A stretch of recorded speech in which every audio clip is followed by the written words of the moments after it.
If it's Tuesday, that means Apex Energy Cup Series racing from the Slingshot Racing League.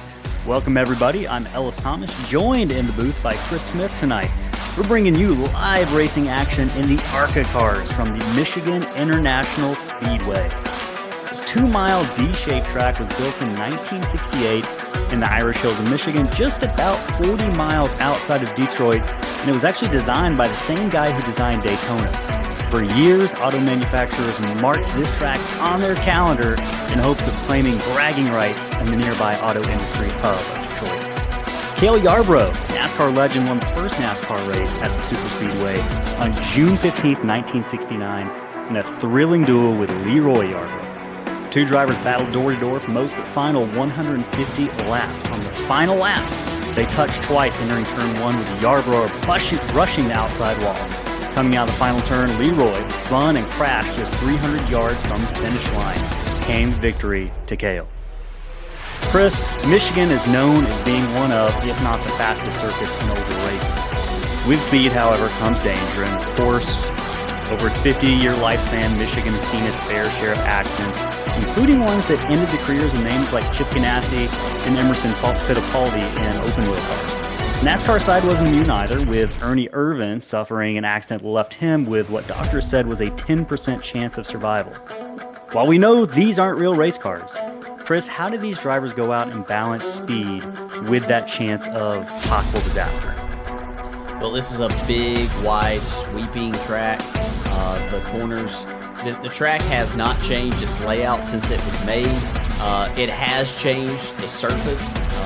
Recently, a few years back, this track was repaved, and it was always fast even with the old surface, but it's even faster now. Drivers have to be able and be willing to compromise a little bit here. With as fast as the speeds are at the end of the straightaways, the corners are, they're not as high banked as some of the mile and a halves that we go to, like Charlotte and Atlanta and some of the other ones. They're a little bit flatter, but they're big and wide, sweeping with these huge radiuses. I expect tonight that you'll see drivers utilizing the draft for the early portions of the run, but as the tires begin to wear out, I think that we'll begin to get some separation between some of the drivers throughout the field, and I think it always puts on a pretty good race here. Most people consider Michigan to be a driver's track. Drivers normally like coming here and racing here, especially before the repave, but we'll see if this thing gets a little bit more age on it, if it turns more into the old Michigan that it used to be. Awesome. Well, I think we're in for a great race tonight. We're going to touch on some stories for our fans to follow in just a little while, but first, we'll go ahead and get the national anthem out of the way, performed by guitarist Brett Ellis and the Jedi Band. So let's go ahead and hit that national anthem.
All right, so welcome back to Michigan International Speedway for the Apex Energy Cup Series. We're running laps around tonight in the ARCA cars. My name is Ellis Thomas, joined by Chris Smith in the booth. And qualifying has got just a little bit, about 4 minutes left. Drivers are getting on the track to see how they're going to line up for this race tonight. We've got 100 laps around this 2-mile track, and drivers can go roughly about 42 laps on a tank of fuel. They're on 3 sets of tires tonight. Chris, what are the stories that we are keeping an eye on tonight in terms of what drivers we're watching out for and what on-track activities we can look forward to?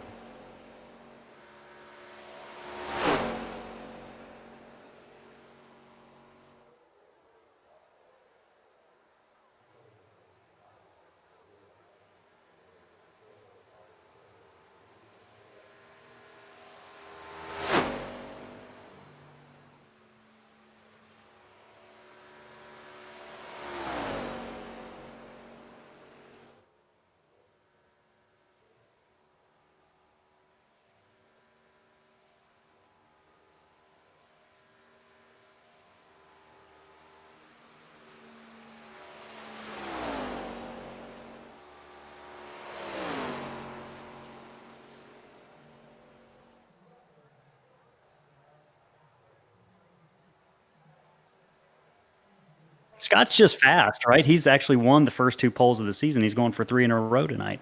Yeah, he's going for 3 in a row. And sorry, I had my mic muted right there if you were trying to listen to me at home. Yep. But We yeah. just noticed that. Yeah, so Scott Sobczak, as I was mentioning before, he's looking to turn it around from this past week, and try to return to winning form that we saw him in our recruitment races. And Johnny Rapp, our Truck Series winner from last week, picking up his very first slingshot win. He's got a lot of momentum. Aaron Smith, obviously our defending Cup champion, he's got a lot of momentum too.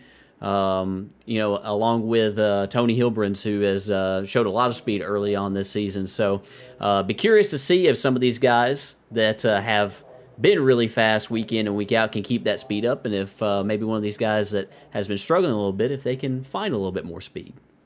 Yeah, I think tonight might be a good opportunity for some guys who have struggled a little bit to find themselves up at the front of the field. And if they're not necessarily running up there on speed, there is the opportunity for pit strategy possibly, right? We're talking potentially a fuel mileage race with drivers being able to go just about 42 laps on fuel. That's going to present an interesting kind of scenario as we get inching closer towards the end of the race. If drivers have enough to make it, if they have to take a pit stop, how much fuel might they take? Will they take right side tires to save time? There's a lot to be keeping an eye on when it comes to that. Drivers I'm looking out for tonight, as we mentioned already, Tony Hilbrans is a guy that we think can challenge Aaron Smith for the title this year. Scott Sobczak, if he can get in good form like we saw him earlier in the preseason, he's a guy to keep an eye on. But there are those other guys that we probably shouldn't forget about. Justin Gann, who's proven to be a pretty strong driver early on. He's had some good runs. He's shown some speed. We can't forget about him as well. We're also joined by 2 new drivers in the series. They've run with us in the trucks previously. Rhett Tucker in the 99 and his teammate Andrew McGronigal in the 94 are going to add kind of a different element of competition. This will be many of these guys' first time seeing those 2 drivers out on the track tonight. So we'll be looking for that with just about 28 seconds left in qualifying. Scott Sobczak sitting atop the leaderboard right now with Aaron Smith closely behind him. Chris Pierce with a good qualifying lap right now, sitting in third, and Patrick Colby, who's also been strong this season in that number 9 Ken Block tribute car. He's had some good runs, so we'll keep an eye on him as well. It looks like qualifying is wrapping up here. We'll hit the grid in just a moment, but for those of you watching right now, I've tuned in. We've got a couple new subscribers, Red Bull 916 and XXX Mohai XXX, as well as Venacious. We appreciate y'all's subscriptions and follows as well. So, and hi to Racer42 in the chat. If you want to win a free diecast tonight, by the way, we will be giving that away, a Corey LaJoy 2020 diecast at 9 o'clock. All you got to do is stop by and say hey in the chat. So if you need to step away for a few minutes, feel free to come back by 9. Let's go ahead and hit the starting grid for the Sim Racing Tec 200.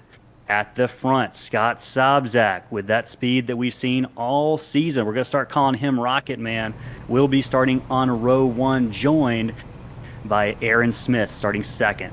In third, we've got, sorry, my lineup switching, Chris Pierce, followed by Patrick Colby on the outside of that second row. Rye Jones will be starting on the inside of the third row, followed by Brady Powers in the 22 car starting sixth. Lee Campbell in the 14 will be starting seventh, followed by Rhett Tucker starting eighth. On the inside of the fifth row, Austin Greer will be joined atop by the number 92 of Tony Hilbrins. Chris, I'll let you finish this out in 11th. All right, starting on row 6, inside of row 6, we've got Johnny Rapp. On the outside, we have our opening race winner, Randy Bechtel, starting 12th. All right, inside of row 7, we got Justin Gann, and on the outside, Andrew McGronigle in his first race in the Cup Series this season. Starting on the inside of row number 8, we've got Monty Sprague, and on the outside, we'll have Chase Berry. And bringing up the rear of the field tonight will be Chris Blassie in the number 15 car. All right, so the pace car leads these drivers off of pit road, and you can see those first two drivers have jumped out to a bit of a lead. I'm curious to see if they're trying to send a statement to the rest of the field by just how quickly they're getting off of pit road. We'll see if they get any separation early on these guys. But with the draft that we mentioned earlier, at least early on in a run, we're likely to see some cars kind of being tightly packed together, which creates kind of a dynamic situation where drivers might, lose the rear end of the car. And in those close quarters, anything can happen. We've seen this happen a few times earlier this season as the drivers wind around the backstretch at this 2-mile D-shaped oval here in Michigan. Chris, any last thoughts about what these drivers are going to be experiencing early on for the first couple of laps as we get ready to take the green? Well, it's Michigan, so when Michigan comes to mind, you always think about fuel mileage, and fuel mileage normally comes into play here. Will we see any stops? You got 2 sets of tires sitting in the pits. Will we see any stops where people take just fuel only? Tire degradation, what's it going to be like tonight? Use the draft when you can, and will we see people using multiple lanes? There's one fast lane. Will we see people trying to venture outside of that? A hi, by the way, to Sideways Stang and Red Bull 916. We appreciate y'all joining us in the chat for the race tonight. Pace car pulls off a pit road. Sobczak in that 81 is going to lead the rest of the field to the green flag in the Sim Racing Tech 200. We're green in Michigan for Slingshot Racing League.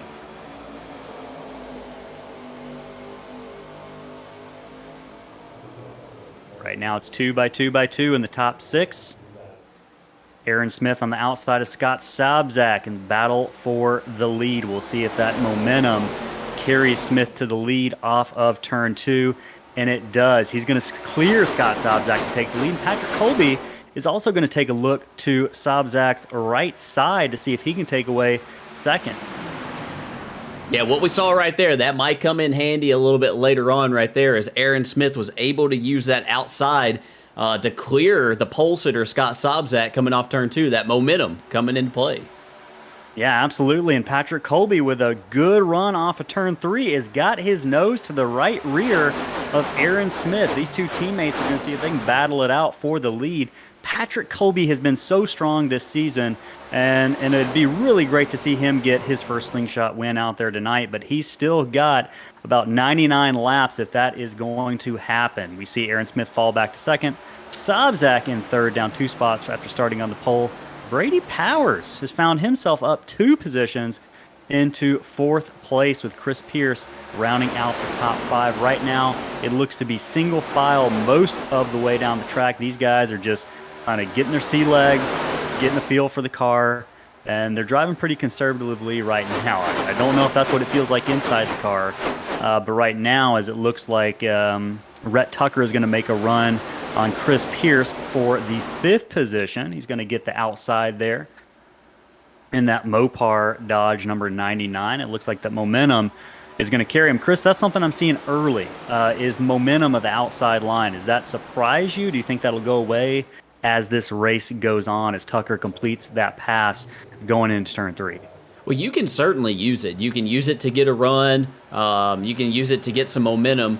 The only problem with it is, the higher arc that you take on entry, and as you turning down, that puts a little bit more strain on the right front. Running more track does.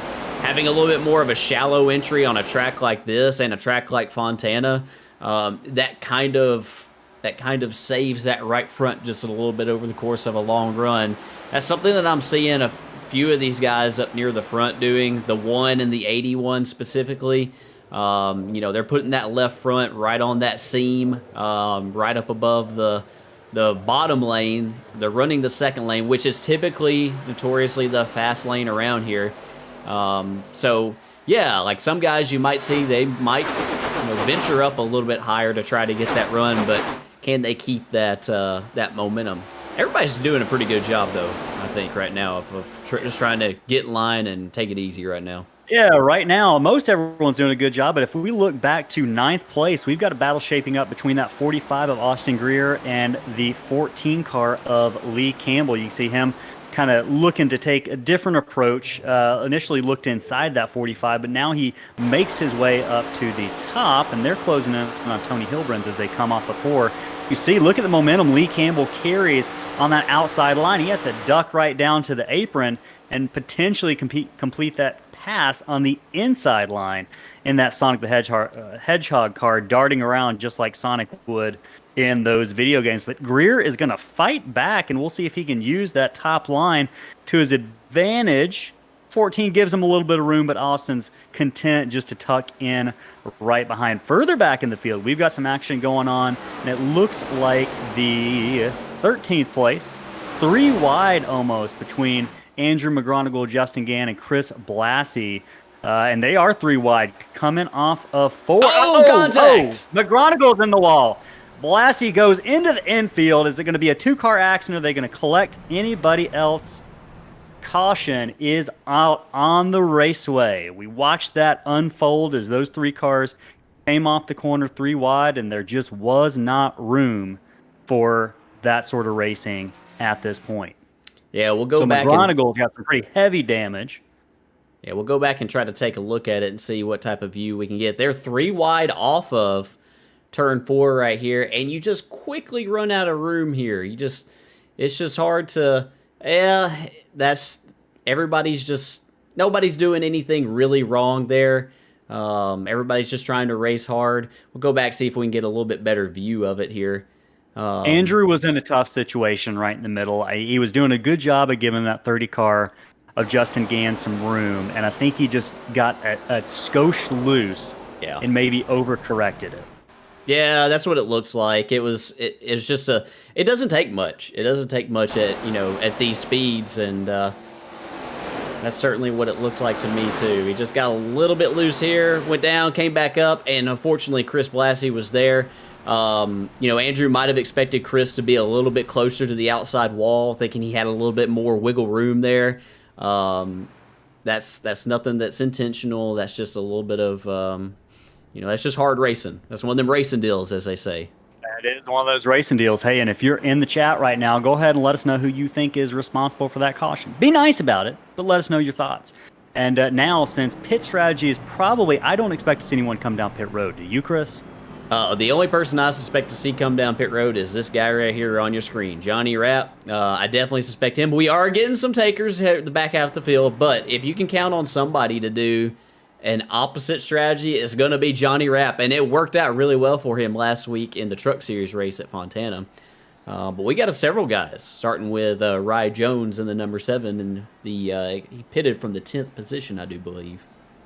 Yeah, so they're going to come in. I'm curious to see if they take tires this early. They might just be trying to shore up their fuel positions for later in the race. Right now might be a good time to step away for just a second and hear from our partners at Sim Racing Tech for just a moment before we get these cars gridded up back in order for a green flag as they come off of pit road.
All right, if you're joining us, we are on lap 10 of the Sim Racing Tech 200 with these ARCA cars from the Apex Energy Cup Series at Michigan International Speedway. We are finishing a caution that came out for a three-way wreck between Andrew McGonigal and Chris Blassie. Those two drivers have come to the pits, repairing their cars as these cars roll around on the backstretch, getting ready to turn it up and go green flag racing. Patrick Colby with a third or fourth place start is up to the lead, so he's been making some ground up early in this race. Scott Sobczak has dropped a position after starting on the pole, but Brady Powers, don't look now, is up 3 spots in that number 22 car. And Aaron Smith, our reigning champion, is in 4th position. We'll go through the rest of the running order here in just a few minutes, but the pace car is getting ready to pull off and bring these cars back to full speeds at one of the fastest tracks on the NASCAR circuit.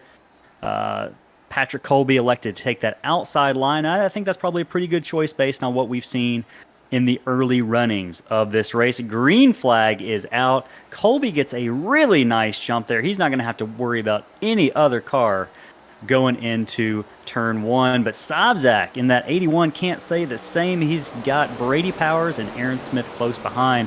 Smith working on the inside of that 22 of Brady Powers, who's got a good run going tonight after a very strong qualifying lap. Got some side-by-side action looking like it's going on back in 6th place between Tony Hilbrens and Chris Pierce. They look like they've settled it out, though. And maybe these drivers, after seeing what happened on lap 8, are willing to settle in for the long haul, at least for, burn some gas off and get ready for some green flag pit stops maybe. But you can see further back in the field, Chris Blassie, after getting some damage on that crash, is still in 10th place, and he is still digging. So some resiliency out of that driver, some more laps around this track. Now, Chris, one thing I am noticing, I noticed it later on in this run, not to be too critical, but Patrick Colby drove away from the field a little bit early. Is he driving too hard? It's possible. He might be. We won't know probably for a few more laps if we start to see, the 81 come a little bit closer to him. Scott's keeping up with him a little bit closer to him now. One thing that I will say, and this is not being critical at all of Patrick. I think Patrick's a really, really good driver. I was around him a lot in the Truck Series race last week at Fontana. Probably the most that I've raced around Patrick, in a couple seasons. And he was really, really aggressive. More aggressive than I remember him being in the Cup Series last season. And so, and he drove really hard. He went up there and he led laps in the Cup Series race. In the Truck Series race. Last week. So I suspect that we might just see a more aggressive Patrick Colby, Patrick Colby that wants to try to lead more laps, try to collect more bonus points. And there's nothing wrong with that. He might drive pretty hard this run, and, the 81 might pass him. He might fall into line, and he might learn something from that. And, he just might just be trying to collect as many bonus points as he possibly can right now. Yeah, speaking of aggressive, we've got a battle heating up for the 7th position as Lee Campbell, after being involved in that earlier crash on lap 8, is making a pass for Tony Hilbrens for the 7th spot. Lee is not missing a beat. He's going after it tonight. This may be the fastest we've seen Lee in that 14 car all season, so he's going to be a driver to keep an eye on as he sets his sights on the 6th position of that 25 car of Chris Pierce. You can see right now the onboard shot just to see how fast these drivers are going. We are getting some pretty high speeds in that corner, and things happen in a flash. So these drivers have to be careful, how they position their cars and how close they get to the guys in front of them, making sure that they know they're there. As you see, looks like Campbell is getting ready to try to make a pass on the 25. Yeah, and we saw speeds upwards of 180 miles an hour going into turn 3, and they'll actually be faster on this front stretch right here. Let's ride on board with Lee Campbell and see what kind of speed he gets here. He's running up a little bit higher, so he's not getting quite all the tow that he could get, but still going to reach about, he's side by side. That's why. I was like, he's not quite in the draft, and that's because he had Tony Hilbrun's on the inside of him. Yeah, he would have been probably at 193, 495, but this is a great battle we've got going off on the backstretch between Hilbrun's in the 92 and Lee Campbell in that 14 car. Yeah, absolutely. And right in front of Lee Campbell, I want to give a shout out to Chris Pierce. Chris has had some rotten luck to start this season. He was faster at Atlanta than what his finishing position showed. Looking to see if Chris can sort of get off the bad luck train and maybe have a good, solid, uneventful night tonight. Yeah, man, if I were him right now, I'd be feeling a little bit nervous in that hornet's nest led by Aaron Smith and Brady Powers right in front of them. We got about 6 cars that you could throw a blanket over right now as they head down the back straight at MIS. So Pierce still sucked up to the left side of Brady Powers' car, trying to make that pass happen, but Powers is going to have that momentum. Maybe. If Chris doesn't, I was about to say Chris looked like he was losing his nose up off the corner just a little bit, but he held on to it, and we are still green flag racing. Looks like you got a pass going on for 8th place with Austin Greer on the right side of Tony Hilbrun's as they head down into 2. So this is really the best racing going on the track right now. But we do have Sobczak making quick work of Patrick Colby right now. He is sucked up to the back of that 9 car in a matter of a couple laps. He's just about a 10th off right now as he is quickly approaching the rear end of that Ken Block tribute car and kind of moving that car around different spots on the track. That's one thing I'm noticing. Scott can basically maneuver his car wherever he likes, it looks like, as he darts to the inside, head into 1. That's a sign of a good handling race car, right? Yeah, it really is, and hopefully my connection will stay intact as these guys get really close together. Scott got a little bit loose. He backed off of it right there. He says a little bit too early for that. They were really, really tight right there in the middle, 1 and 2, but they both kept their head, didn't overcorrect, didn't panic, and they kept their wits about them and got back in line pretty quickly. Yeah, that was Rhett Tucker was loving what he was seeing as he sits in that 99 Mopar Dodge out in 3rd place, not too far behind the leaders. He's just about 3/10 back from the lead, but these cars, like I said, you could throw a blanket on these guys right now. As we go further back in the field, they do look like they've settled out a little bit, so we can probably keep our eyes right now on the front. This 3-way battle for the lead. We are on lap 20, 1/5 of the way through these 100 laps of action in the Sim Racing Tech 200, and these guys are delivering as they have every week. We've talked about slightly smaller fields in our truck series, but we've talked about also we got a higher I rating in this series, so we know that these guys have experience, and they're showing that experience out there tonight. As Scott Sobczak is going to inch to the left or the right side of Patrick Colby's car, and looks like he's going to try to make a pass headed into 1, and he's got Rhett Tucker behind him. Yeah, I'm sorry to interrupt, Ellis. If you can get that fender to the right rear of the guy that you're trying to pass on the front stretch or on the back stretch, you can really control him on entry to turn 1 or turn 3, wherever you're turning, especially turn 1. Getting to that right rear and, getting a fender on them there is really, really important for trying to complete a pass. If you're having trouble completing pass on the inside, I know that you probably want to run there to conserve tire, but you can really get on the outside of somebody and try to control them on corner entry and use that momentum to complete a pass. Yeah, I think you're absolutely right. In the chat right now, Gran Torino Sports says 81's tires are going out, and I think there might be something to be said for that as we clock around on lap 22 right now. These drivers do have 3 sets of tires total for the night. They started on their first. They've got 2 changes. And yeah, this is probably the point in the race where these drivers' tires, they're starting to feel it. They're losing grip. They're getting more worn. And you maybe saw that, kind of be a catalyst for what we almost saw between Scott Sobczak and Patrick Colby as they battle for the lead. But right now, Scott Sobczak has forgotten all about that as he is out to about a 3/10 lead. This one has been one of the biggest leads of the night. That's how close this racing has been. Patrick Colby looking like he's going to try to make a move to the inside for second, but Tucker's going to carry that momentum off the top, and Colby will have to wait for at least another corner to see if he can take another crack at it.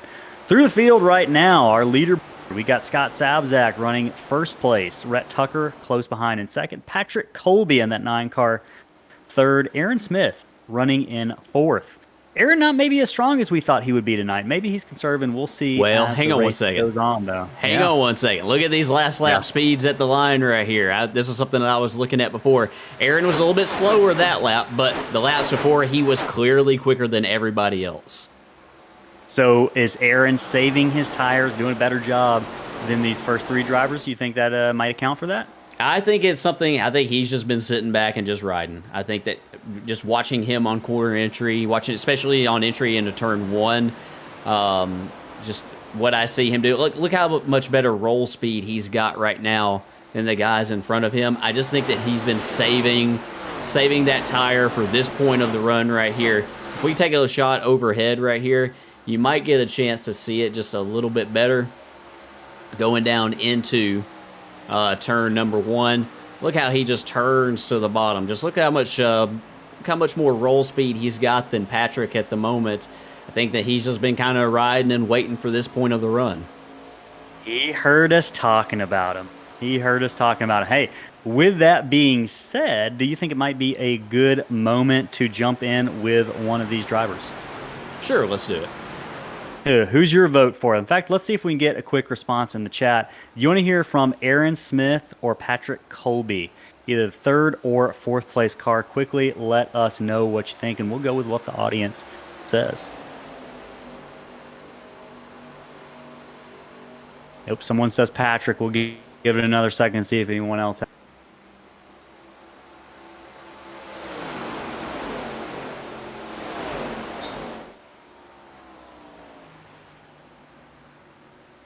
Yes. All right. It looks like Patrick is going to be the people's choice. So let's go ahead and pull Patrick into the booth. Give me just one second.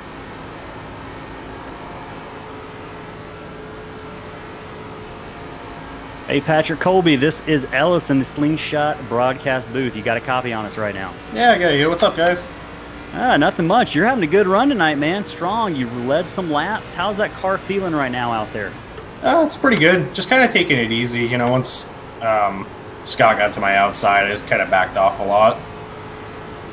Yeah, we had a moment where we all held our breath, looks like there. So how are the tires doing? They're getting a little worn out, starting to lose the right front a bit. I think I may have pushed a little bit too hard, which is why I'm kind of saving at the moment. But is that causing you to kind of just push up the track a little bit? Just to give viewers a bit of an idea of how the car's handling? It kind of pushes through corner entry, but if you kind of let it roll in there, it still rotates really good and gets off the corner easy. It's just you have to be careful going in. Okay. Hey, well, thanks for the input. Thanks for the feedback. And we got some folks out there rooting for you tonight, so keep it up. Good luck. Maybe we'll see you in the top 3 at the end of the race, if not victory lane. Yeah, heck yeah. Good job, guys. Thank you. Thanks. All right, we'll move Patrick back into his team channel. And yeah, Chris, go ahead. And while we were talking to Patrick, you could see a really good shot of Chris Pierce in that 25. Chris looks like he's also been saving a little bit of tire as well. He's coming on here. He's not... Ooh, that's really, really tight off of 4 right there. Patrick had a run right there, and he's going to stick to the outside of that 25. But it's another driver that we're seeing come alive here as the tires get worn out. Yeah, Chris Pierce had dropped back a little bit after a pretty strong run. He kind of settled in, but it looks like he might be beginning his march through the field right now. And if we're looking at guys who have moved up in the race. Rhett Tucker right now sitting third is our biggest mover, up 5 positions after starting in the 8th position. So Rhett's been on the move. We've also seen Chris Blassie. He's kind of had a night of ups and downs back there in the 13th place, involved in that earlier crash on lap 8. He's up 4 positions total after starting 17th. Like I said, it's been a night of ups and downs. Speaking of downs, Rye Jones.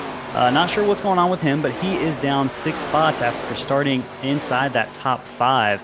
So maybe just not feeling his car as well as some of these other guys are right now early in the Sim Racing Tech 200 from Michigan.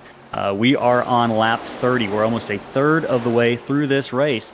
And for these leaders who didn't stop earlier, are we starting to think about fuel strategy and what lap we're coming?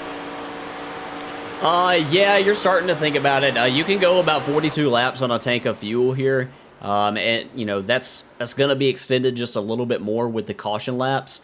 But we'll see if anybody decides that they want to sort of run this race in thirds. We're coming up very, very close to the lap 33 mark. We might see some guys maybe who feel like they're struggling just a little bit, if they're slipping back because they don't quite have the right front anymore. We might see some of them come a little bit early, but I'm willing to bet that you're going to probably see the leaders try to stay out and stretch it, especially the guys who feel like they've got a really, really good handle. While we were talking with Patrick Colby, Aaron Smith got around Rhett Tucker in the 99, moving up into the 2nd spot. And just looking at the last lap speeds right there, we're starting to inch closer and closer to the 42-second mark. And we'll see who is the last one in that 41-second bracket. That time we had several quick laps.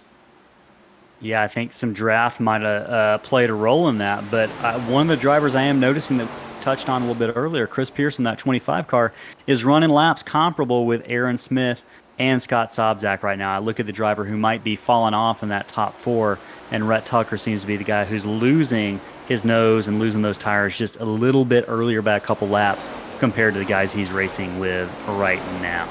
As we focus in on Chris Pearson, that black Chris Pierce Racing number 25, having a great run out there tonight after a great start. Right now, we've got a battle for the lead shaping up, though. Scott Sobczak is in the lead, but he's got Aaron Smith not far behind. And Aaron Smith, that last lap, ran about 2/10 faster than Sobczak. So I spoke too soon when I said Aaron wasn't as strong as he has been the rest of the season, because he's closing in right up to the lead and going to be going for it probably here in a lap or so. And Gran Torino Sports says the Iceman, who he's coined Aaron Smith the Iceman, is coming. So it looks like Aaron Smith's looking to gain control of this race, as we look like we have a car peeling off on pit road. That is the 99 of Rhett Tucker. So interesting pit call here. We are on lap 33, and we guess that these drivers could go about 42 laps on fuel. So is Rhett going with the dividing it into third strategy, Chris? Yeah, I think so, and I think it's probably a good strategy for Rhett. It seemed like to me over the course of that run that it felt like in those last couple laps that he was having a little bit of hard time turning the car down to that seam. So I think that this is probably a good move for him. If this works out well for him, he might be in pretty good shape. If it goes green to the end, he might be in really good shape. But it's going to be interesting to see if this drags more people to pit road earlier than they thought. If I'm the 81 and the 1 up here at the front, I don't know that I'm coming, because my lap times right now look pretty good. I think that I'm probably just going to keep on rolling and try to save that set, be a little bit conservative, maybe hope for a late race caution. But it'll be interesting to see if anybody else maybe comes a little bit early, just like Rhett Tucker did, as Rhett's going to get his lap back here. Yep, and as we talk about that, Tony Hilbrens loses his nose off of turn 4 for just a moment. Chris Pierce is coming down pit road. He's not going to wait any longer. He's going to go with that near same strategy as Rhett Tucker, who's running right around the same positions on the track as he was. But we've got a battle heating up right now for 4th between Tony Hilbrens and Austin Greer. Him and Brady Powers have been going at this for a while, as we also see Lee Campbell and Patrick Colby off of turn 2 get a little bit tight. Had to hold my breath there for a second, but again, these guys, they're kind of, it's interesting as I'm watching them on the track. They'll get kind of bunched up for a second. They'll look like they want to make some passes, and then right now, as you watch, they all kind of get strung out again. So I think that's maybe a result of how these tires are feeling, where they can catch each other a little bit. But when you get up to the back end of the car, when you've got older tires, is that impacting how these cars drive when you close up to the rear end of one of these cars? Oh, definitely. Like you do get a little bit of push. It's nowhere near as prevalent as it is in real life. Real life NASCAR racing has been destroyed by aero push here lately in recent years. It's nowhere near like that, but you do feel it. You do feel the push, and somebody who's feeling the push right now, and it just gets worse as you get deeper in traffic, is Patrick Colby, a guy who's led laps tonight. I bet you'll see Patrick come in this time. Well, no, he's going to stay out. I noticed that he used that really, really low lane that time, and what that tells me, there's a little bit less banking down there. Michigan was probably the first track that unintentionally had progressive banking, and it's that low line, that line that's all the way down there on the yellow line, it's got a little bit less banking than, see where Patrick's running right there?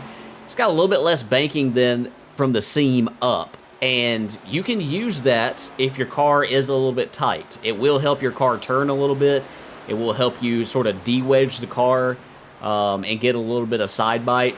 And so it looks like to me that Patrick's a little bit tight, and he's using that to try to improve the handling of his car. Absolutely. Hey, and speaking of Patrick, his teammate, Aaron Smith, is looking like he is wanting to creep into the lead as he takes a glance at the right side of Scott Sobczak's cars. We've got more cars coming onto pit road here, but this battle for the lead is as hot as it has been all night. And you see it looked like off the corner that time Aaron Smith had just a little bit more momentum. Scott's going to pull down, and he'll take that inside line. That might mean he might be looking at pitting here, but Aaron Smith is nonetheless going to take that outside line. And we'll see. Yep, Scott is coming down pit road here. He's seen enough. He's seen Aaron Smith closing in on his tire tracks, and Scott Sobczak is going to come down pit road on lap 39 for his first pit stop of the night. That is going to leave right now. I'm just looking at our data here. It's going to leave about 1, 2, 3, top 7. Actually, the top. I think it's going to be the top 13. Top 13 or so. So they're slowly starting to trickle down pit road. I am curious to see how this strategy plays out. Oh, no. Scott overslid. Well, that's okay. Yeah. That's okay. He didn't lose much time at all. And that's easy to do. He's going to back it up. We've all been there, done that. It's just barely, as you saw him creep back into the pit stall there. His crew's going to get to work. And, again, if we see a caution come out here, it's not even going to matter. Did he take 4 tires or did he call an audible? I think he might have taken rights.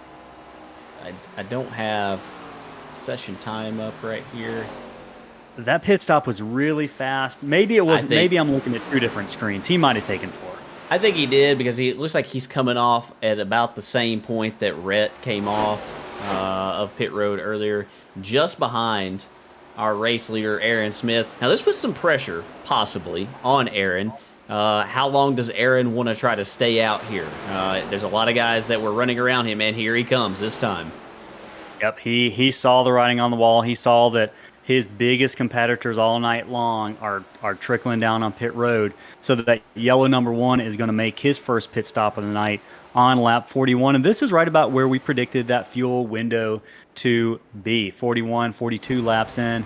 Aaron Smith has kind of looked for the lead all night. Hasn't quite gotten there for too long, but hopefully this tire strategy will keep him in the lead if you're a fan of that number 1 car.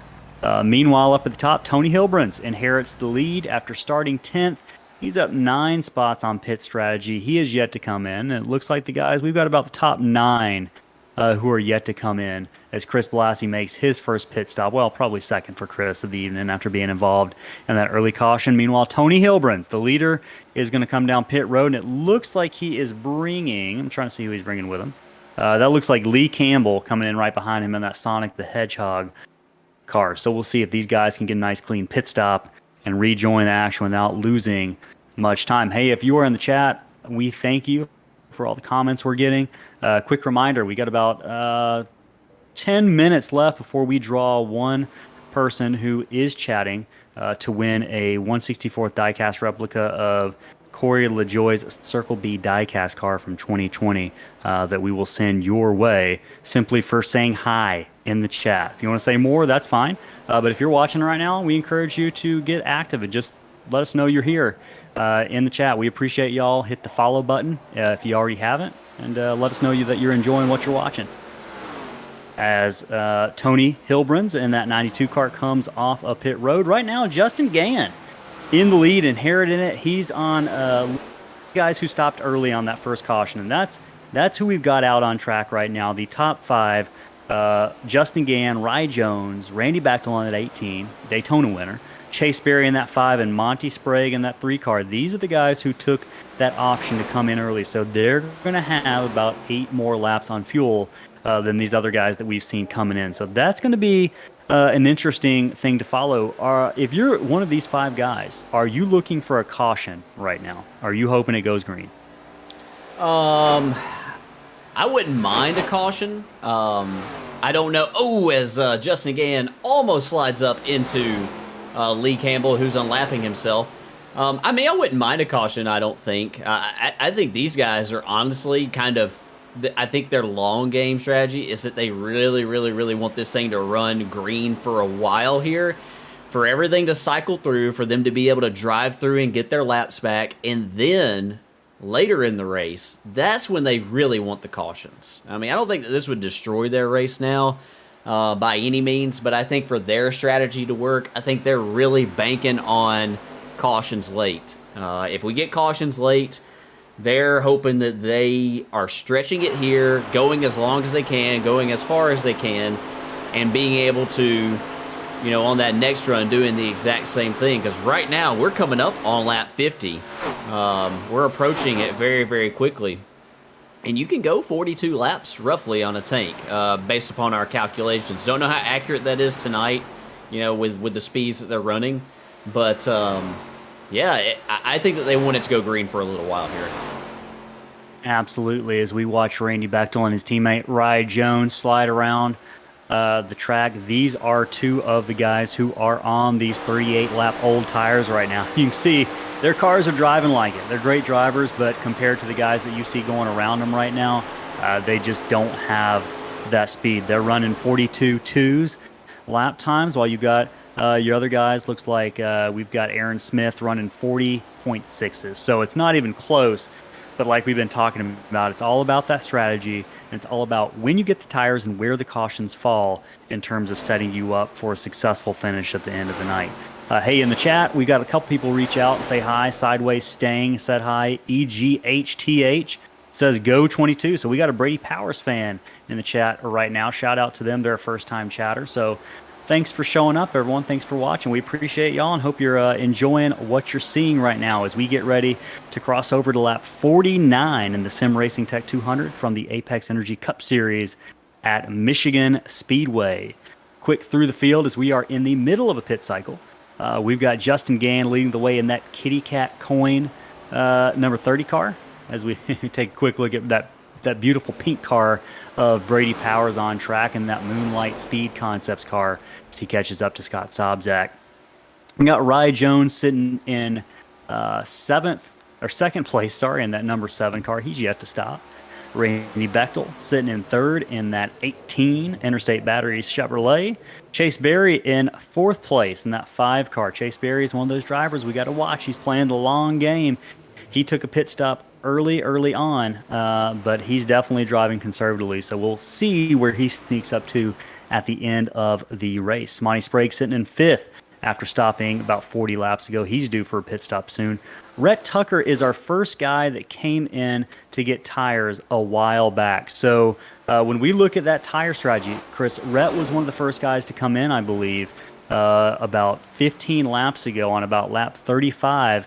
And we've seen that pay off right now as he got those fresh tires and made up a lot of time on those leaders as he looks to kind of reclaim the lead after leading a couple of laps.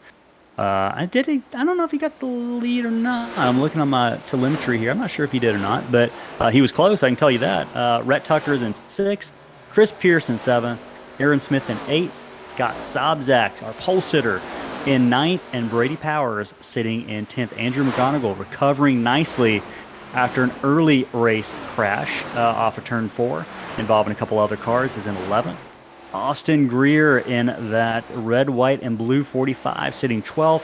And don't look now, but Johnny Rapp is up to 13th, slowly making his charge through the field as we cross over to the halfway point in this race. 50 laps remaining. And Tony Hilbrans, who led a few laps earlier on pit strategy, is at 14th. Lee Campbell is 15th. Patrick Colby struggling a little bit, maybe waited a little bit late to come down pit road, sitting in 16th. Did he have trouble on pit road, Chris? That's what I'm trying to figure out. My session events are not working, so it's a little bit hard for me to tell.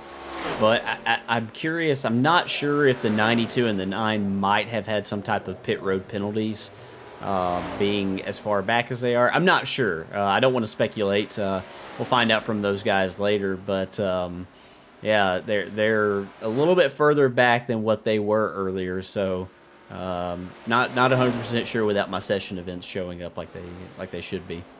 Yeah, based on what I'm seeing, I would imagine something had to happen with the 9 dropping back all the way to 16th after having that strong run inside the top 5 early on. So right now we are still waiting for the top, about 5 cars or so who are now on their 43rd lap of this tire stint. When are they going to come in? They've got to be starting to get close. We talked about the fuel window being what it is. They are certainly due for a pit stop right now, and looking through to see where our best racing on the track. You can see Chris Blassie on the screen. Nice recovery for Chris as he is running. Actually, not nice recovery. Sorry about that, Chris. Running 17th rather, after having some trouble early on. And like I said, I do think that maybe him and the 9 had some issues on pit road. Justin Gann continues to lead the field on pit strategy in that 30 Kitty Cat coin car. Justin, a now familiar face to the Slingshot Racing League. His first race, he'll probably kick us for telling this, but he spun it out in lap 1 after starting on the pole, but he recovered to finish top 3 in his first ever Slingshot recruitment race. So, as Andrew McGonigal hits the pit lane right now, this is him making his pit stop. He stayed out a long time. Andrew's got a lot of damage on that car from that earlier incident. I think he was one that was trying to get a caution, really, really hoping that he could get one and maybe make up some of that ground that he had lost. He didn't get one, so now what he's hoping is to have a long enough green flag run to where he can make up some ground, make up a little bit of time on these guys. I'm not sure how much the damage is affecting his performance. I'm assuming it's probably not working 100% like he would like it to. But these guys right here up at the front, Justin Gann, Rye Jones, and Randy Bechtel, these guys have got to be getting pretty close here. I think they've done a really nice job saving as much fuel as they have.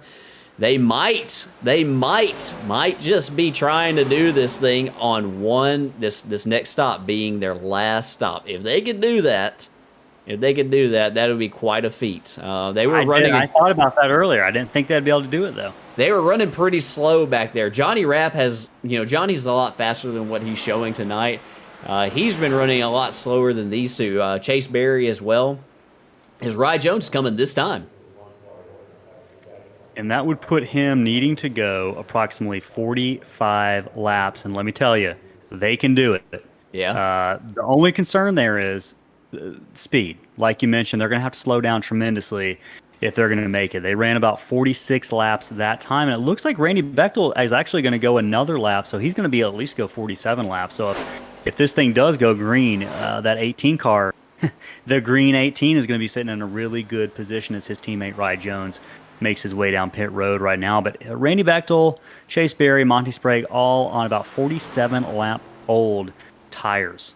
So I can't imagine those cars are feeling too good right now. I'm curious. Randy's coming. Yep, here he comes. Slows down, approaches pit entry. And remember, there is a pit road speed limit that these guys have to adhere to and make sure that they get a clean entry, because one mistake on pit road could be the end of your chances to win the race. As you see Chase Berry cycle by right now to take the lead from his teammate Randy Bechtel. And this is another lap for Chase. Chase is going one lap further than his teammates. And like I said, he was a little bit slower than those guys were on that run. I think he was just trying to save a little bit more. I think that the 52 is also in that same boat. We'll see if Chase comes this time, as Rye Jones has exited the pit lane. Randy Bechtel's exited the pit lane. Monty Sprague is on the pit lane right now getting his service. We'll see if Chase comes. Yep, Chase is coming this time by. So that puts us with Chase Berry going almost 48 laps on that run as he pits. That's going to get us through the cycle for the most part, it looks like, with Aaron Smith reclaiming the lead as he comes down in turn 1. But Chase Berry looks like he has a clean entry to pit road. He's going to get on there as fine as he doesn't, as long as he doesn't speed on pit road and come to the attention of his crew.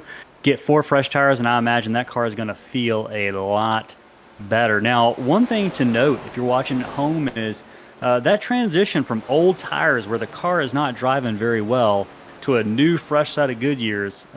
Chris, how difficult is it to adjust to those new tires for the first couple of laps? I mean, it's pretty hard. It's one of those muscle memory things, like where you've been in a rhythm on a long green flag run, and you've been trying to hammer away at those tires, saving those tires, and then maybe trying to push those last few laps before that green flag pit stop. You're in that rhythm. You've got that muscle memory, and now all of a sudden you've got to do like a complete 180 and adjust. You still want to save your tires. You still want to take care of them, but your car is obviously driving a whole lot different as Johnny Rapp hits the pit lane right here, and Johnny will have gone 48 laps on that set right there. That's a long stint, and he might be able now to run quite a bit harder than some of those other people. He's going to come out. Pretty far behind. He's a lap down now, obviously, but I think he's going to have to. He's going to attack now. He's going to attack. He's going to want to get that lap back. It's going to be a task. It's going to be hard for him to do, but he's going to be going a lot faster than everybody else out here.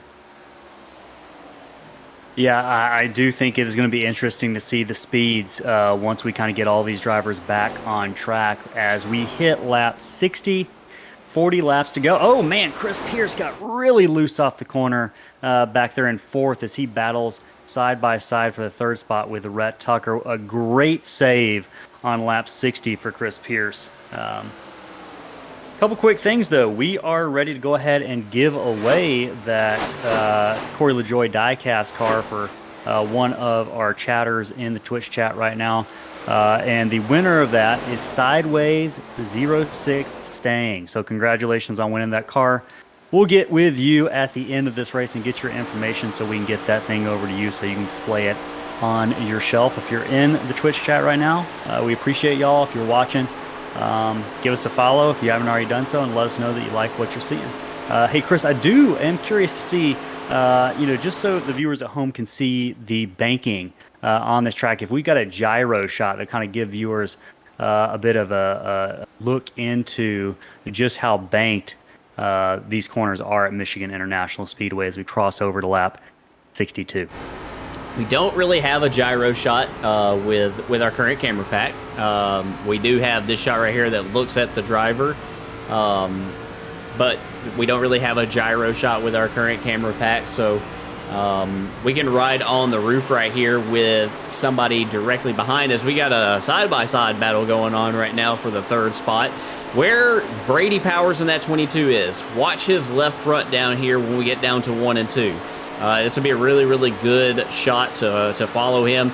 If he can put that left front down there, you'll get a chance to sort of see how there's a little bit less banking down there. The left front is going to, they're a little bit higher right here, but where that seam is, look at Chris Pierce. He barely crossed it right there.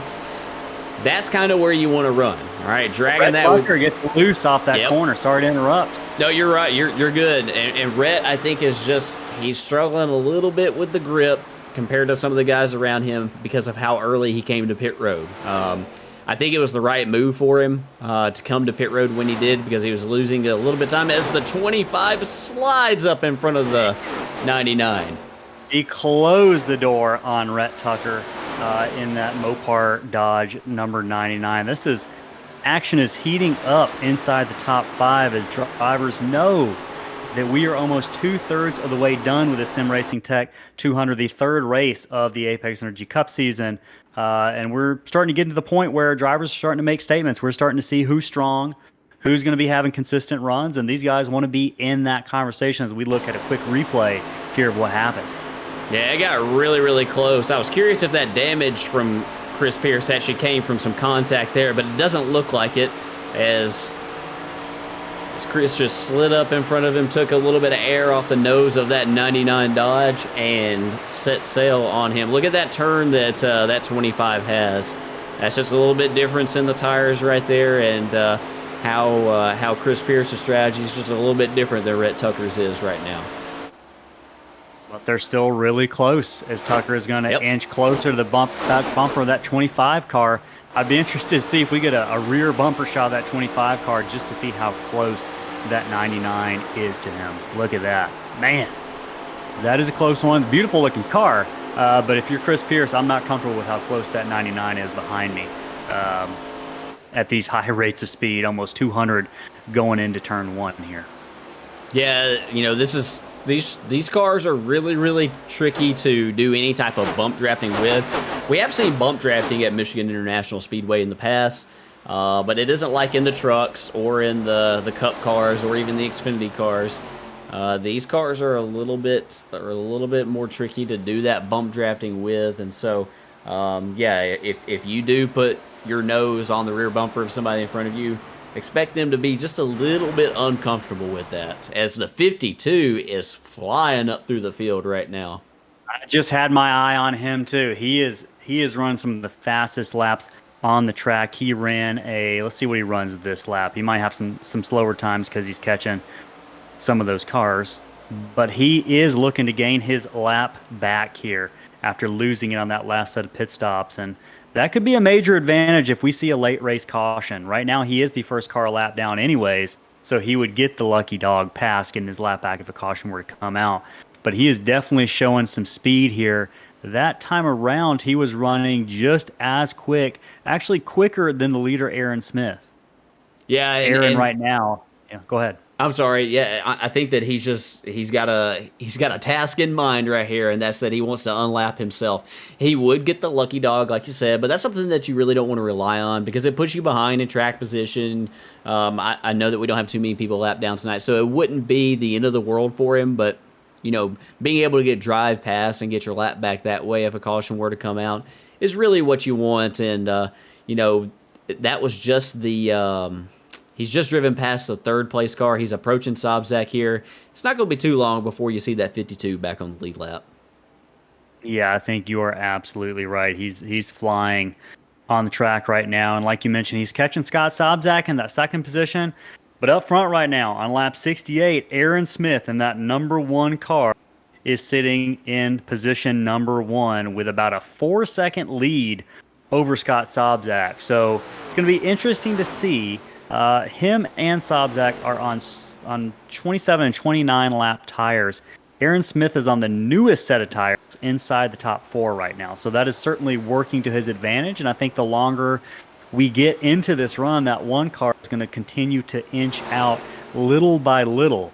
We'll see how that plays into his decision making when it comes to his final pit stop. Because right now, if my fuel calculations are right, Chris, that number one cannot make it the entire race compared to maybe some other cars that were conserving quite a bit early. He is certainly going to have to make at least one more pit stop. Yeah, he will.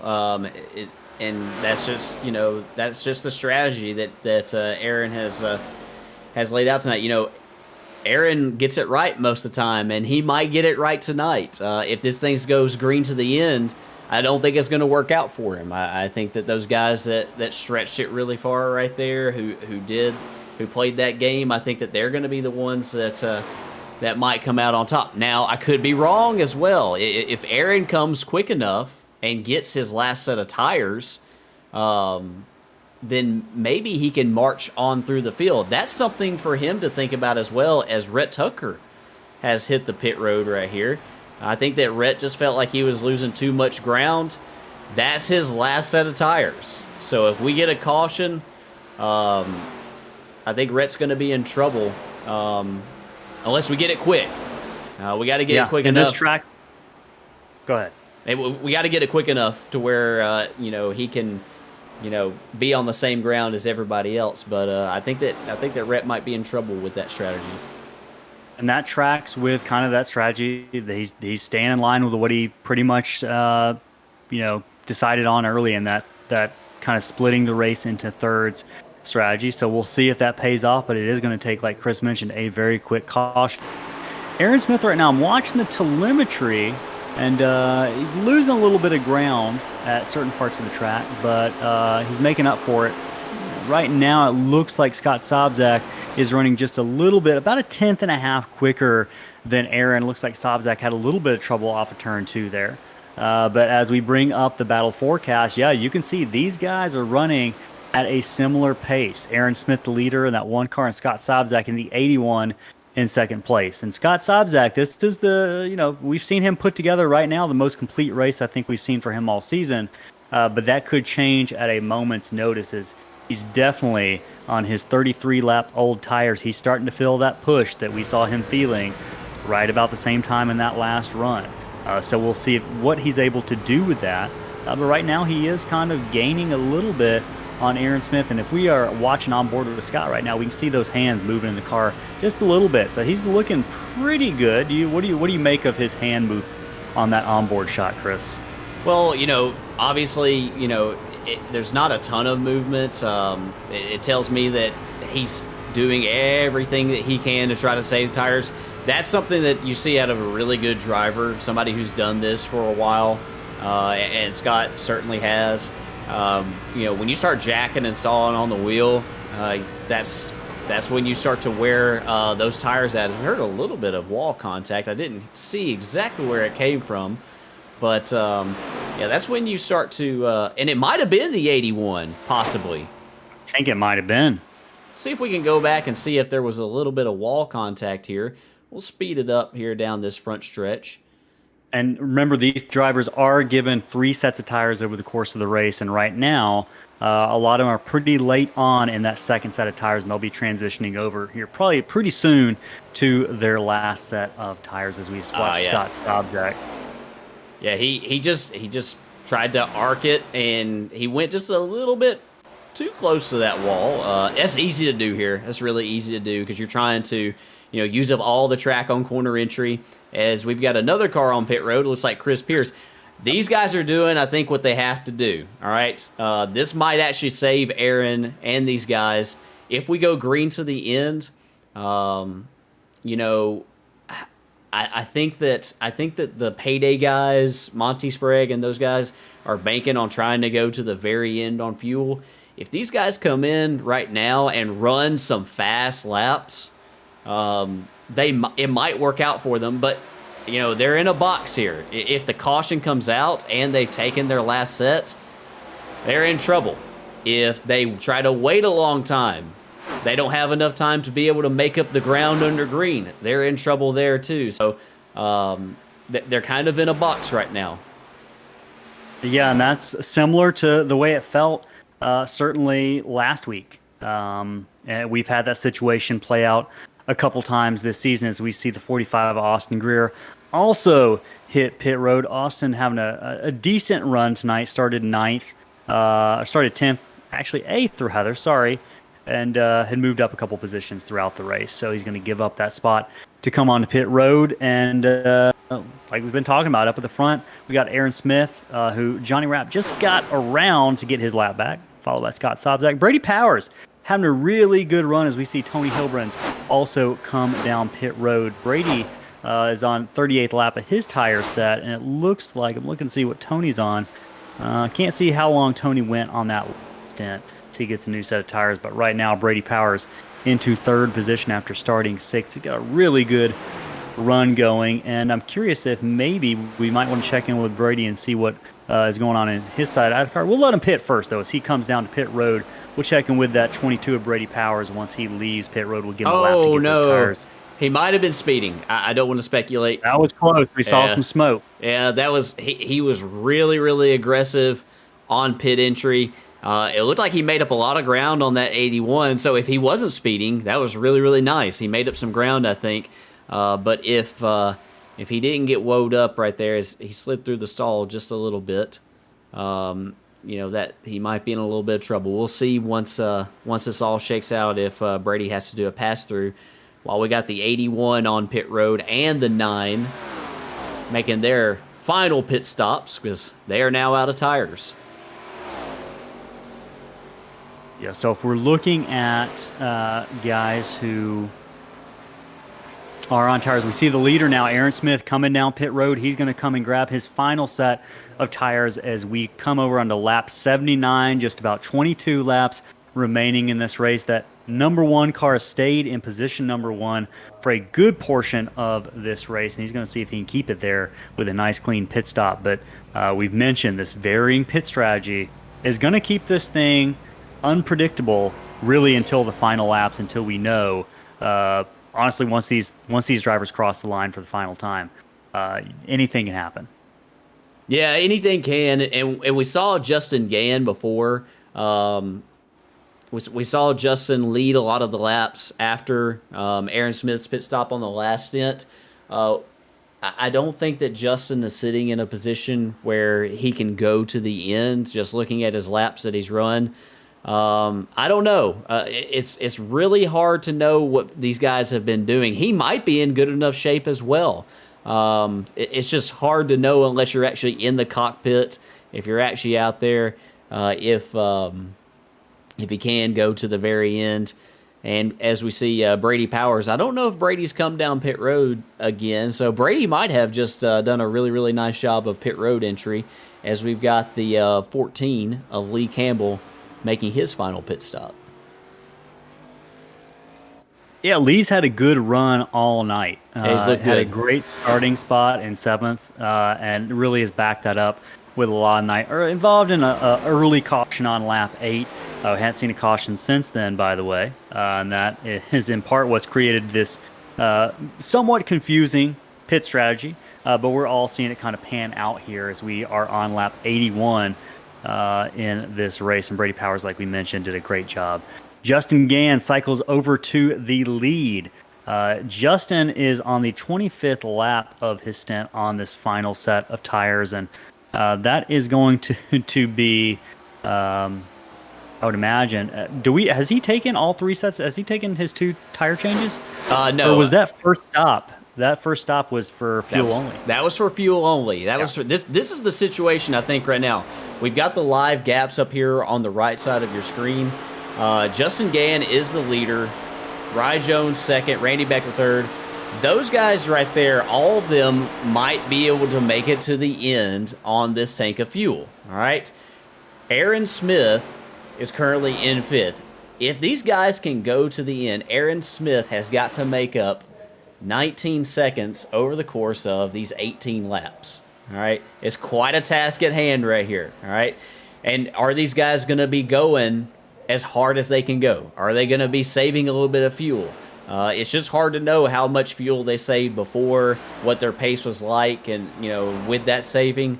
So it's going to be interesting to see, if Aaron can make up this ground on these guys in front of him.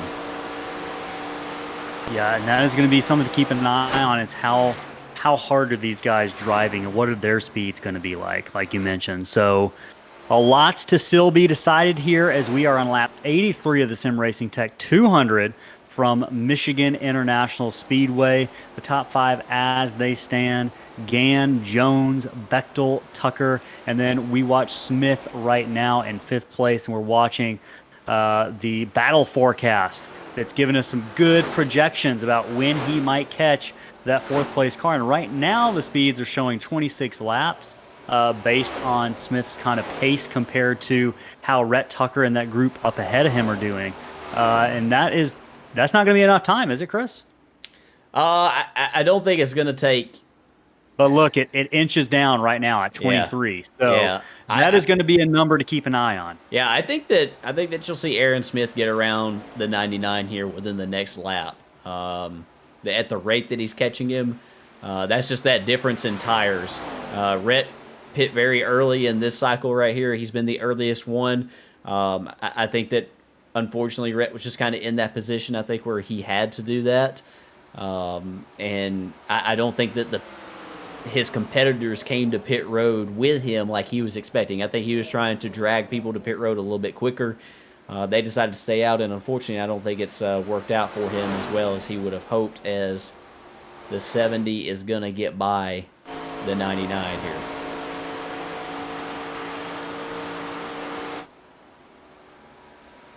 And meanwhile, up here at the front of the field, Justin Gann still leads this. We'll take a look at some speeds last time by. We've been trying to watch the gap here so that we can see Aaron Smith's march to the front. We'll try to take a look and see where everybody stacks up with each other. And boy, you can tell. You can tell the guys, who are currently on the freshest tires. Justin Gann right now with a 42.0. Is Justin Gann saving a little bit, or is that just, the difference in tires? Rye Jones, Randy Bechtel at the upper 41 second bracket. And then you got Aaron Smith. Aaron Smith was completing a pass that lap, so I think that he's a little bit slower maybe than he has been in the previous laps. Scott Salbzak with a 40.679, showing a lot of speed. Aaron's gaining about a second a lap. Pretty close to a second a lap. I think that's, let's take a look at the live time right now. If he keeps up at that pace, it's going to be close. It's going to be really, really close. Yeah, and it's going to be interesting. It's going to produce a maybe a pass in the last couple of laps. And Randy's not just going to lay over. Sure, he's on older tires, but Randy's a race car driver, and he's not going to let Aaron Smith just roll by. Randy looking to add to his win column for the season after winning Daytona. But like you said, Aaron is closing here. As we look at lap times, we look at that forecast, and it's down to 14 laps now. Smith is projected to catch Bechtel right in front of him for third place. Now it jumped up to 15 laps there. So we're seeing a little bit of fluctuation, which is good news if you are Randy Bechtel. You can see it jump down just a little bit. Yeah, that was a fast lap. What that number is coming. Yeah, what that number is coming from is the each lap time that Smith is running as it compares with Bechtel's lap time on that same lap. But right now we are under 14 laps to go. We're actually at 13 laps. So right now, if this were to stay the same, we've got Aaron Smith catching Bechtel on the last lap of this race, folks. So this is shaping up to be quite a finish as we cross over to right about, looks like lap 89 with 12 laps to go in what's been a 100-lap race that's only seen one caution. Again, we've talked all season about the quality of these drivers, how hard they race, but also how competitive and how clean they are. Right up at the front, we've still got Justin Gann, who is looking to hold on to that lead on pit strategy. Rye Jones second, Bechtel third, and Aaron Smith is charging, looking to see if he can catch Bechtel and inch his way closer to the lead. Scott Salbzak still got a good run going in fifth place. Probably not what he had hoped for, but he is on that same tire strategy as Aaron Smith. And if I'm looking at lap times, him and Aaron, Scott ran a 41 that time, a 40.1. So he is running faster laps than Aaron, and he is only about 3.5 tenths behind Aaron. So we're talking about Aaron, but maybe, Chris, we should be talking about Scott and the laps he is running right now. If I'm looking at 4th, 5th, 6th, and 7th, Aaron is actually running the slowest laps out of that crew. Yeah, I think that Aaron is right now the fastest. I think that Scott's got the fastest overall at a 40.1. Oh, yeah, you're right. I'm sorry. I was looking at the wrong number. My apologies. It's good. But, Scott is also really fast. He's not too far off of Aaron. I don't know if this thing goes green to the end, I don't know if Scott can get all the way to second, but I think that he can get through maybe some of these guys. I think a podium's definitely in reach for him, possibly. Yep. Gran Torino Sports says Bechtel's probably feeling the cold air coming up behind him as Aaron Smith, the Iceman, inches ever closer. And this is kind of the battle that we're watching right now. Exactly 10 to go. If you're joining us and tuning in right now, we are kind of facing a situation where we've got drivers who have stayed out on a different pit strategy, who are looking to run the race essentially with their last stop being 46 laps ago. And then Aaron Smith, Scott Salbzak, and a few other drivers who have pitted more recently and have fresher tires and are naturally going to be running faster lap times. And the question is, Can they close the distance in terms of the time they lost for that final pit stop? Can they close that distance and get up the front and pass Justin Gann, Rye Jones, and Randy Bechtel, who are the top three right now? And can we pull up that progress tracker, that Yeah, absolutely. prediction box again? Maybe just keep it up for another lap or so and see if Aaron Smith has made any gains on that. And you can see he has. Right now it's down to 11, but it's not shrinking in the way that he needs it to right now, folks.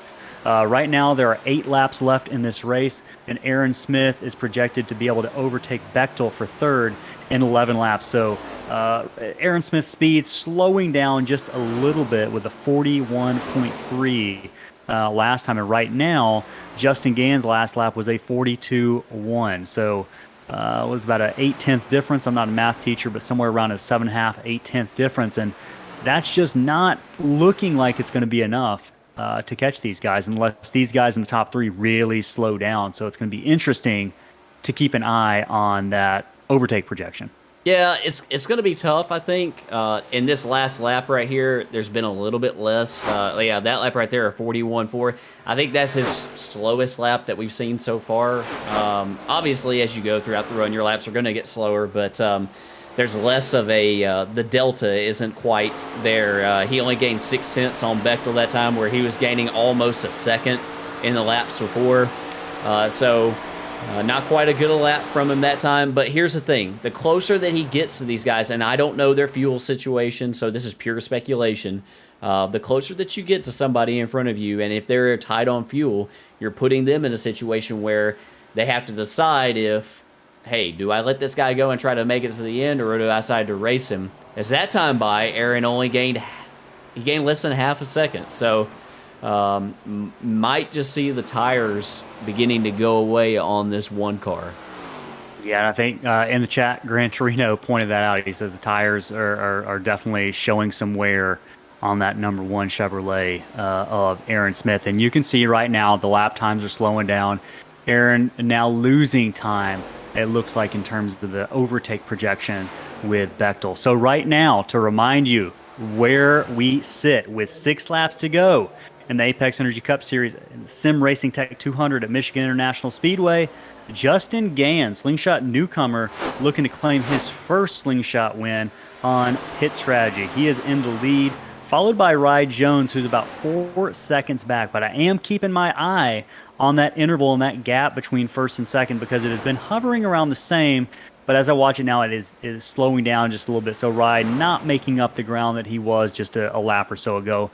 Randy Bechtel also right behind Rye Jones. Actually, no, sorry, looking at the wrong screen. Not too far behind Rye Jones, but right now, as we sit, I'm not seeing second or third place having the speed to really get up to where they need to, with Justin having about a 4.5 second lead as we inch closer to the end of this race with 4 laps to go. Yeah, right now, with just 4 to go, it's curious to, you just got to wonder if Justin has that fuel. He went a long ways earlier. Does he have that fuel that he needs? Let's pull up the last the stints right here. Justin went 41 laps earlier, or he's gone 41 laps on this stint. Rye Jones has gone 41 laps on this stint. Randy Bechtel has gone 1 less lap. All right, will that make a difference? I don't know, because I'm not in their position. We don't have a fuel gauge. We just know what the fuel window is for. We just know it's going to be tight. Yeah, we've seen them saving gas earlier, but again, they're running, I would imagine, all out right now, especially what we're seeing on that interval between them and the 1 of Aaron Smith.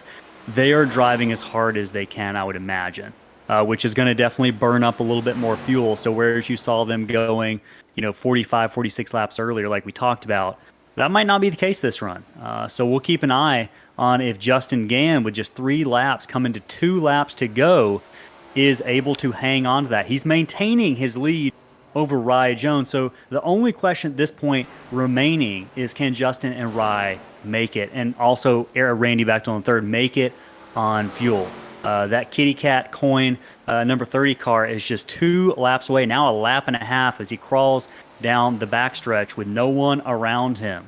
Yeah, no concerns He's making me real nervous when he goes low like that on the straightaway. I'm thinking that he's running out of fuel, but he's still in it.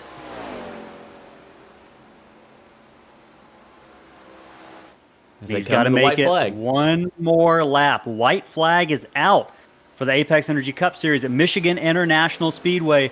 One more lap for Justin Gann, who I will remind you in his first slingshot recruitment race lost it, spun around in turn 1, but showed his tenacity and determination, coming back up to a third-place finish at the end of that race. He is half a lap away from claiming his first Slingshot Cup Series win and only his third regular season appearance. So not many races under his belt, but he's just got to make it through another set of corners. No one is closing on him. He's got that 4.24-second lead interval. And here he comes to the line. Here, kitty, kitty. Here comes the kitty cat coin car of Justin Gann to claim his first win in the Apex Energy Cup Series at Michigan. Rye Jones is going to cross the line for second, followed by Randy Bechtel and Aaron Smith, as well as Scott Sobczak rounding out the top 5. How about that? That is not what I expected to see tonight, Chris. No, and based upon the speed earlier, I didn't expect it, but we did talk about it before the race started. It seems like it always comes down to fuel mileage here at Michigan, and it didn't disappoint tonight. I'll be curious if he's got enough to do a burnout here. Yeah, it had to be close, and that is something I'm interested to ask him, is just how close it was. So as these drivers cycle around, we'll get Justin doing his burnout victory potentially. We'll see if we can get these guys into the broadcast booth in just a second.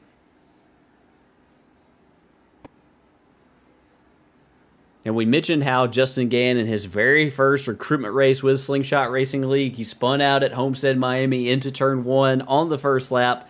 And here he is in just his third points race.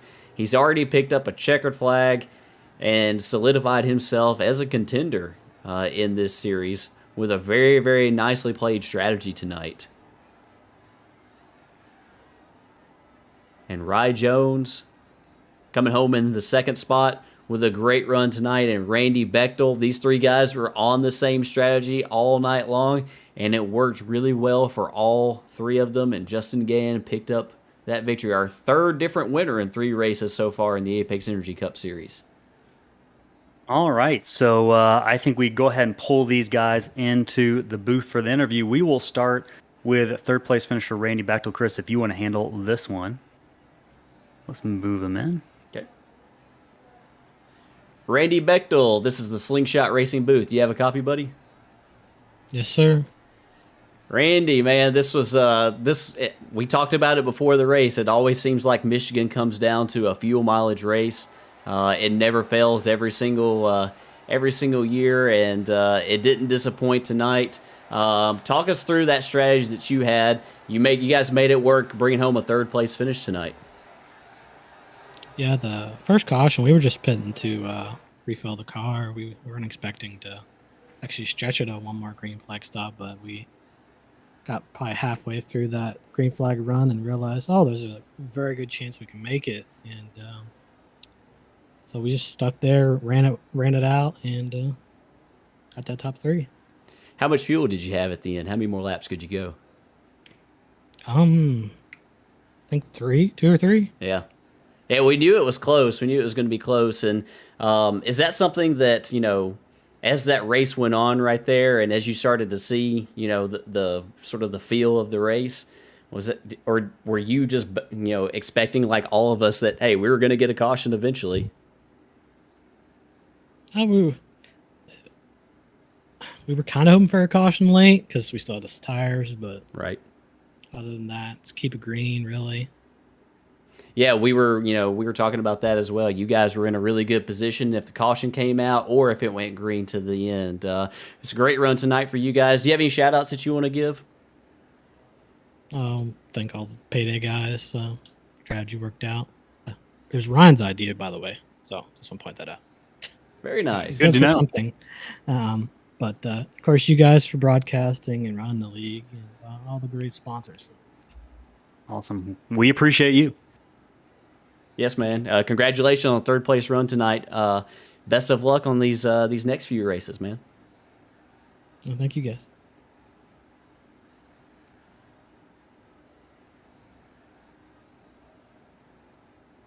Hi, Jones. This is Ellis up in the Slingshot booth. You got a copy?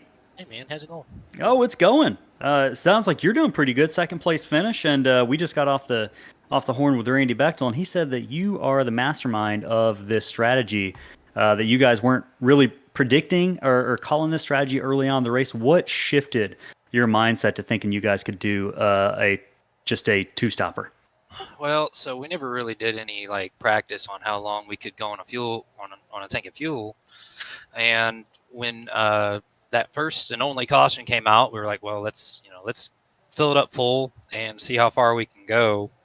And my original theory was like, okay, we might have to pit like with everybody else, but as the laps kept winding down, I kept looking at how much fuel we had left and realized I'm like, we might be able to make this on one stop. And so once I knew we can get to about lap 55, I felt confident that we could make it because we went like 45 to 46 laps on that run. So once I had that in my mind, I was like, hey, Randy, let's stay out. Let's go. Let's run it until the very end. And he was drafting behind me, so he actually saved an extra lap, which I was a little worried about. Like I thought we were, me and Justin would have run out, and then Randy would have had the one to win, which would have been great. But it ended up paying off once we did that second run. I, just kind of rolled the corners a little bit to start, and Justin ran it a little bit better than I did. I kind of hurt my right front doing that, rolling it. But I ended up saving like 2 laps of fuel afterwards, even coming across the finish line. So I'm just really glad it paid off. I mean, and I felt confident that once we hit, once everybody pitted for the second time and they ran like 20 laps, I felt confident no matter what, even if a caution did come out, because we still had an extra set of tires and nobody else did. So I think it was going to work in our favor either way. Yeah, it was definitely intense watching it because Chris and I didn't predict that you guys can make it for 48 laps on fuel. So, once we saw the strategy set up, I think it was fun to focus on whether or not Aaron was going to close on you guys fast enough. And as we saw, it was not in the cards. So, hey, good job calling that strategy. Do you have any shout outs before we let you go? Well, you guys, of course. Thank you for putting on a good show and putting this league together. I see good things in the future. Got to thank my teammates, Randy, and I got to thank Johnny and Chase. They try to save fuel too, and they just didn't have it in the running as much as we did. But appreciate them for being here and racing with us. We definitely have a lot of fun, and I'm looking forward to next week. All right, man. We're looking forward to it too. Ryan Jones, second place finish. Congratulations. Thanks, guys.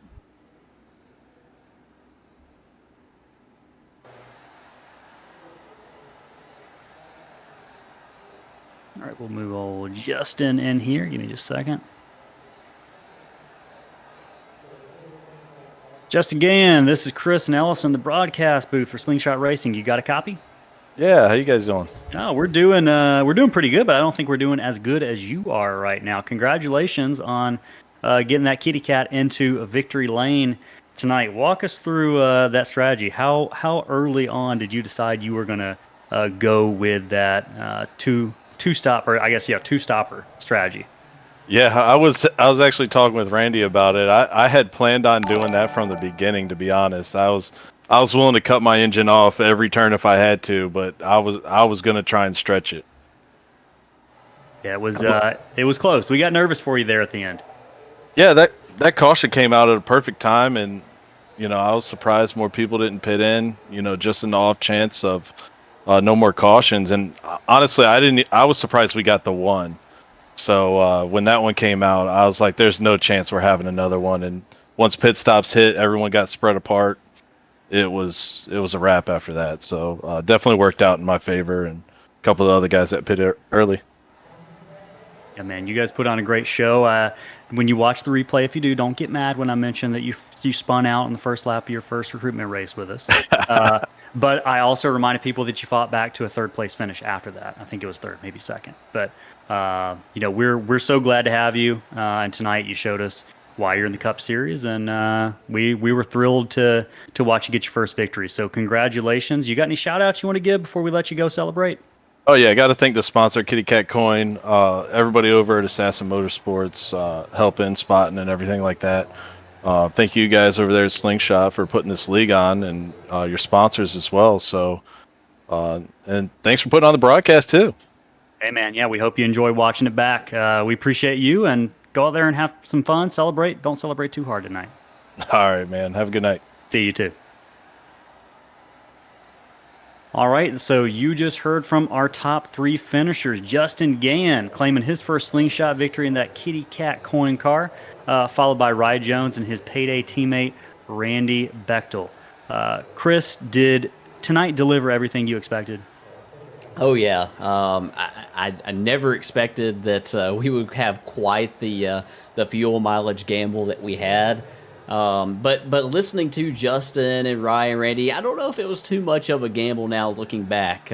They certainly had the laps, a few laps to spare there. I think it just worked out perfectly, and I think it speaks to just how good the drivers are in this Cup Series, that we were able to go as many laps as we went. You heard Justin there. He said he was confident that there wasn't going to be another caution, and I think that's just his confidence that he has in the drivers that are here and the track that we had tonight. Saw some great racing, and I love the different strategies. I think it was really, really cool. I think it made it entertaining as a whole, and Justin Gann's a very deserving winner tonight. Absolutely. It was a pleasure to call. I think for me, it got a little bit confusing on pit strategy there, but I appreciate you helping kind of keep us in line. And I think that definitely helped me understand what was going on a little bit better. But again, I have to say I'm surprised by the parity that we've seen so far early on in the season. After 3 races in the Cup Series, we've got 3 different winners. Would you have predicted that early on?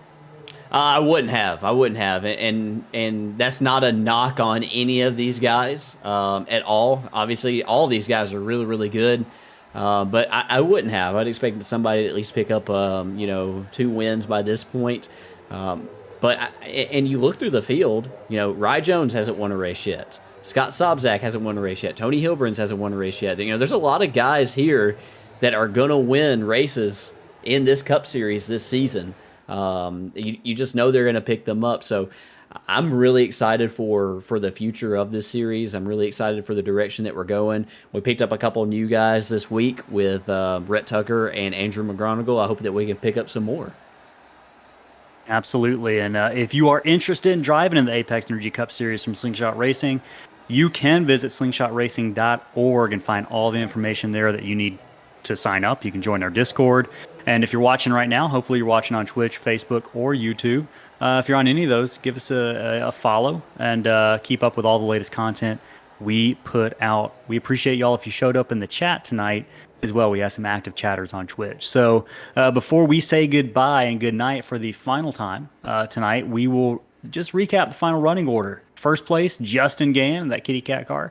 Second place, Ryan Jones. Randy Bechtel with a third place finish. Aaron Smith in fourth. Scott Sobczak bringing it home in top 5 tonight in fifth. Tony Hilbrins, sixth. Chris Pierce, great run after maybe struggling a little bit earlier on the first 2 races, brings it home seventh. And as I mentioned earlier, Rhett Tucker, a new face in the Cup Series, a familiar face to Slingshot fans, really came out strong tonight with that 8th place finish. Brady Powers brought it home for a nice top 10, finishing 9th, and Austin Greer finishing in 10th. Patrick Colby, probably not as good as Patrick would have liked tonight after a strong run early on, but he's going to bring it home 11th. Chase Berry in 12th. Johnny Rapp, his teammate, in 13th. Lee Campbell had some good runs tonight and showed a lot of speed early on, finishing 14th. Monty Sprague in 15th. And the final 2 finishers in the race were Chris Blassie and Andrew McGonigal, who both got caught up in the lap 8 caution. That ended up being the only caution of the race, which is what set up that fuel strategy as the race went on into the final closing laps. That ultimately resulted in Justin Gann claiming that win. Any final thoughts before we shut it down for tonight? Just that these guys once again delivered. They brought it tonight, and they delivered a great show. It wasn't the side-by-side, door banging action that we saw at Daytona and the slide action that we saw at Atlanta, but it was a different type of action tonight, and it delivered. It was a great race, and really got to see some sharp minds at work tonight with the differing strategies, and I enjoyed that. I did too. I think we're proving it week in and week out why this is the Apex Energy Cup Series. And with that, if you are interested in more racing from us, we run every Tuesday and Wednesday nights. You can watch our races on Twitch. .tv/Slingslot Racing League. We're running the Truck Series tomorrow night, same track. Probably going to be a little bit more reliant on the draft, Chris, but we're going to probably see some pretty similar stuff potentially. Yeah, and I think that you'll see more drafting tomorrow than you saw tonight. I think that you'll see drivers sort of stick a lot closer together. The trucks are very, very draggy. They punch a huge hole in the air. You're going to see them running very, very close together. And I think that it'll be a really good show. I think that people are really going to like what they see. It'll be very draft heavy tomorrow night, and these guys next week are going to be at a very different track when they go to the last great Coliseum, the Bristol Motor Speedway, next week. I'm anxious already thinking about it. So, hey, a great race tonight. If you're on Twitch, hey, Gran Torino Sport, active chatter of the night. We appreciate you. And everyone else who participated in the chat. We appreciate all our Slingshot racers. We appreciate all of our partners this season, including Apex Energy, UD Awards, Sim Racing Tech, Evan Pienta Designs. Y'all are awesome. We appreciate you. And everyone have a good night. We'll see you tomorrow night next week for the Cup Series.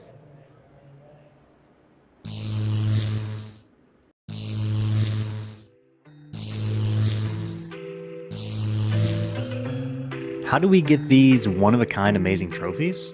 Well, we were fortunate to find UD Awards when we started our league. We reached out and we connected with Christopher, and we got started designing these one-of-a-kind works of art. The process was easy from start to finish. After just a few revisions, we finalized each one of them, and the team at UD got to work building each trophy from scratch. They're a small team, but they've got the ability to do just about anything your brain can imagine. And don't worry, if you're not an artist, they've got an entire catalog of unique trophies in pretty much any material you can imagine. Wood, acrylic, glass, and in the case of last season's trophy, metal. The best part, they're affordable. If you're looking for a trophy for your event or league, the choice is simple.